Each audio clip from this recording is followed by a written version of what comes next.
Welcome to VBG news. ఈ రోజు filmy updates అంటే ఇప్పుడు చూద్దాం. క్రేజ్ ఉన్న ప్రాజెక్టుకు విడుదలకు ముందే శాటిలైట్, డిజిటల్ లాంటి వ్యవహారాలన్నీ లాక్ అయిపోతున్నాయి. పూరి జగన్నాథ్ దర్శకత్వంలో రామ్ హీరోగా ఇస్మార్ట్ శంకర్ నిర్మితమవుతోంది. నిధి అగర్వాల్, నభా భటేష్ కథానాయకులుగా నటిస్తున్న ఈ సినిమా కొంతవరకు చిత్రీకరణ జరుపుకుంది. టెంపర్ తరువాత వరుస ఫ్లాప్లతో ఇబ్బంది పడుతున్నారు. Dashing director Puri Jagannath. ఒకప్పుడు స్టార్ హీరోలకు బ్లాక్ బస్టర్ సినిమాలు అందించిన పూరి ఈసారి అన్ని విషయాల్లో శ్రద్ధ వహిస్తూ ఇస్మార్ట్ శంకర్ సినిమాపై దృష్టి పెట్టారు.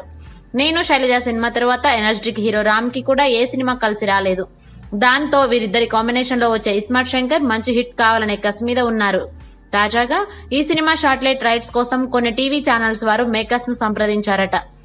10 కోట్ల రూపాయలు ఇస్తేనే శాటిలైట్ రైట్స్ ఇస్తామంటూ బేరం పెట్టారట మేకర్స్. నిజానికి అటు పూరి జగన్నాథ్ కు ఇటు రామ్ కు అంత మార్కెట్ లేదు. కొంతకాలంగా ఇద్దరు ప్లాఫుల్లోనే ఉన్న విషయం తెలిసిందే.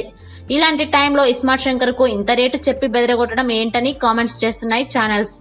మేకర్స్ చెబుతున్న 10 కోట్ల ఆఫర్ కేవలం శాటిలైట్ కు మాత్రమేనట. డిజిటల్ కోసం వాళ్ళు మరో రేట్ ఫిక్స్ చేసి పెట్టుకున్నారు. ఈ మొత్తం వ్యవహారం వెనుక స్రవంతి రవికిషోర్ ఉన్నట్లు తెలుస్తోంది. చార్మీతో కలిసి ఆయన ఈ డీలింగ్స్ అన్ని చూస్తున్నారు. ఈ ఇద్దరి కాంబినేషన్ లో రూపొందుతున్న ఈ సినిమాకి ఈ స్థాయి రేటు చెప్పడం ఫిల్మ్ నగర్ లో హాట్ టాపిక్ గా మారింది.